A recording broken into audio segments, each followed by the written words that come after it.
Oi, gente! Questão 58 da Unicamp, tá? Sobre história. Então, vamos lá. O legal da Unicamp, que eu tô analisando a prova, é que você não precisava saber tanto sobre detalhes dos fatos históricos, e sim o contexto social em que estava habitando, né? Qual era o contexto histórico, e ler o texto e saber interpretá-lo. Então, eu vou mostrar para vocês que dentro do próprio texto estava a resposta da 58. Então, vamos lá.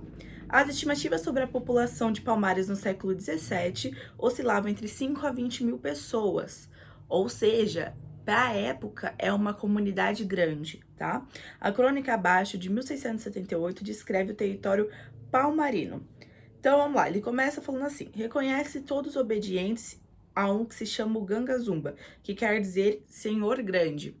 Ou seja, na primeira linha do texto, a gente já percebe que existe uma organização social, que existe um líder, tá? A este tem por seu rei e senhor todos os mais, assim naturais dos Palmares como os vindos de fora. Habita na sua cidade real, outro termo, que chamam o macaco. Esta é a metrópole entre as mais cidades e povoações.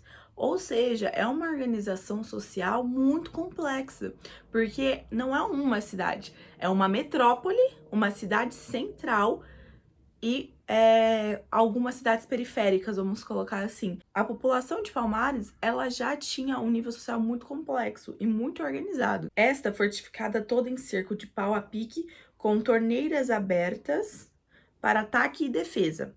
E pela parte de fora, toda se semeia de estrepes de ferro e buracos no chão. Ocupa essa cidade, dilatado espaço, forma-se mais de 1.500 casas. A segunda cidade chama Sirburipa. Nesta habita o irmão do rei, que se chama Ausona. É fortificada toda de madeiras e pedras, compreende mais de 800 casas. Das mais cidades e povoações darei notícia quando lhe referir as ruínas. Beleza. Então, é um conto que já nos dá indícios sobre como funcionava o processo político mesmo dentro daquela civilização, daquela cidade. Então, vamos para as afirmações, para as alternativas. Sobre a organização do espaço palmarino, é correto afirmar que os negros que fugiam para Palmares ocupavam os espaços urbanos das vilas coloniais na Serra da Barriga. Essas vilas tinham sido abandonadas por Portugal durante as guerras de expulsão de Pernambuco dos holandeses. Você não tem a obrigação, no caso da Unicamp, de você lembrar exatamente de que guerra de Pernambuco ele está falando. Por que que não é a A? Como eu eliminaria a A se eu fosse a vestibulanda? Quem fugia para Palmares ocupavam espaços urbanos das vilas coloniais? Não, até porque os palmorinos, né, o espaço palmorino, não se localizava nas vilas coloniais. Não faz sentido, eles criaram as próprias cidades. Então não faz sentido nenhum ser a A, concorda? A B.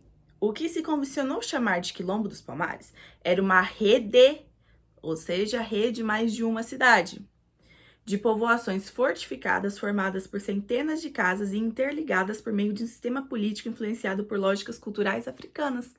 Ou seja, é a B, porque é exatamente o que o texto demonstrou pra gente. Existia uma metrópole, existiam cidades ali que ficavam ao redor dela, e não era uma influência portuguesa o jeito que, né, os quilombos foram formados, e sim uma influência africana.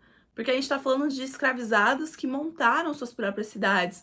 Não faz sentido nenhum eles se inspirarem nos colonizadores. Mas vamos falar por que não é a C nem a D. As povoações que constituíam Palmares se originaram da estrutura urbanística construídas por Nassau, nas serras de Pernambuco e Alagoas, a partir da racionalidade holandesa, na época de luta pelo domínio do açúcar. De novo, racionalidade holandesa? Não faz sentido nenhum. E a D. A maioria da população negra que vivia nos mocambos de Palmares no século XVII era crioula, ou seja, nascida no Brasil, e combinava a influência da organização política de Angola e das redes urbanas litorâneas e europeias de Pernambuco. De novo, o porquê que não é a D? Pelo europeia, tá? Então, a que mais faz sentido é a B. Se você quiser saber mais sobre história e humanidades, me segue no Insta. Até o próximo vídeo.